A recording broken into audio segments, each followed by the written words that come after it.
మొక్కల జంగుతాను కూడా ఈ సందర్భంగా గోల్డెన్ ఫారెస్ట్ భూములు ఎంతమంది కమ్మిరో నాకు తెలుసు.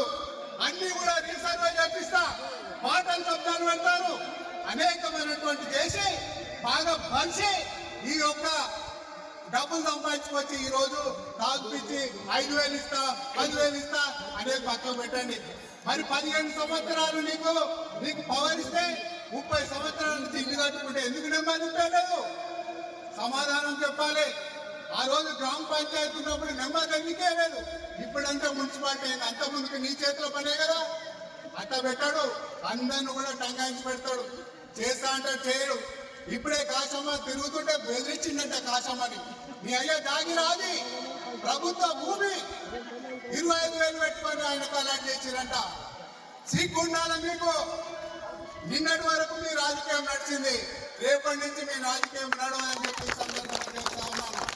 ఇంకొకసారి కనుక నా గురించి కానీ నా కార్యకర్తల గురించి కానీ ఏమైనా తప్పుడు పోస్టులు పెట్టా మరి రేపు ఎక్కడ ఉంటారో కూడా మీరు ఆలోచన చేసుకోవాలి.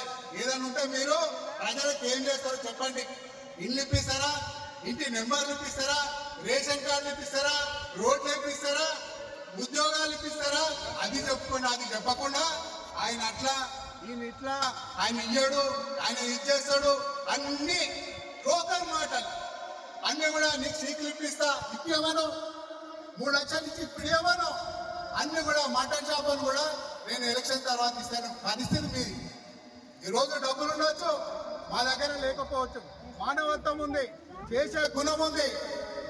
అంతే తప్ప కొంతమంది అడిగితే మేము ఉన్నది ఉన్నట్టు చెప్తాం.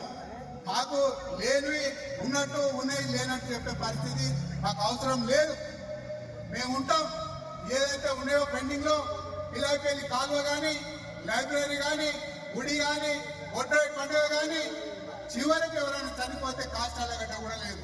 ఈ 5 చేస్తానికి వచ్చినా తప్ప ఈ ప్లాట్ల బిజినెస్ లో రియల్ ఎస్టేట్ వానికి వీనికి కొట్లాడ పెట్టుకొని ఇలాంటి పరిస్థితి తీసుకురావడానికి రాలేదు. ముఖ్యంగా యువతకు విన్నపం చేస్తా ఉన్నా. మీకు ఉద్యోగాలు లేవు. ఇప్పుడే మన కాంపిటేటర్ చెప్పిన విషయ అలాంటి పని చేస్తలేరు. గుడి తీసుకోపోతారా? సిగ్గుండాలా? వాళ్ళని తీసుకోపోయి మభ్య పెట్టి వాడ ఒత్తిపించుకుంటారు. పద్ధతి నాది. వానికి భయం వచ్చుకుంది. కాబట్టి ఈ ఎలక్షన్ ఏమైనా సరే నేనుంటా. మంచి ఉండొచ్చు, చెడు ఉండొచ్చు. ప్రభుత్వం 3 సంవత్సరాలు ఉంటుంది. ఇది ఓడినా గెలిచినా నేనుంటా మీతోటి. నేను ఇచ్చేది కౌన్సిలర్ గెలిస్తే ఏం చేస్తారు? మోరీ చేపించడము, లైట్ చేపించడము, స్వీపింగ్ చెప్పడం, వాటర్ పెట్టడం మాత్రమే. ఇళ్ళ నెంబర్లు ఇచ్చేది ప్రభుత్వం, రేషన్ కార్డు ఇచ్చేది ప్రభుత్వం, ఇండ్లు ఇచ్చేది ప్రభుత్వం, ఇళ్ళ నెంబర్లు ఇచ్చేది ప్రభుత్వం. కాబట్టి వాడు గెలిచినా చేయడు, గెలవకుండా చేయడానికి జై కాంగ్రెస్.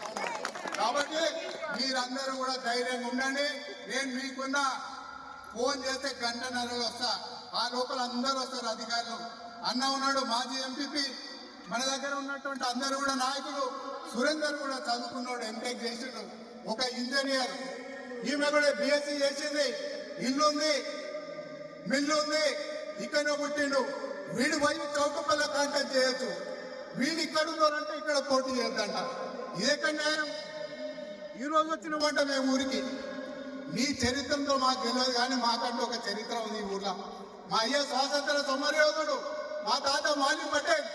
మాకు చరిత్ర ఉంది, నీకు చరిత్ర లేదు. బ్రోకర్ చరిత్ర నీది. అన్ని రెచ్చగొట్టచ్చు. ఖబర్దారని కూడా ఈ సందర్భంగా ఏర్పాటు చేస్తా ఉన్నాను.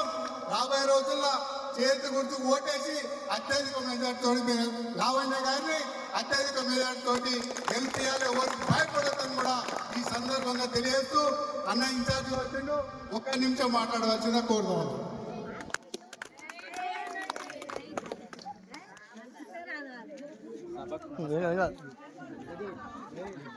సభకు నమస్కారం.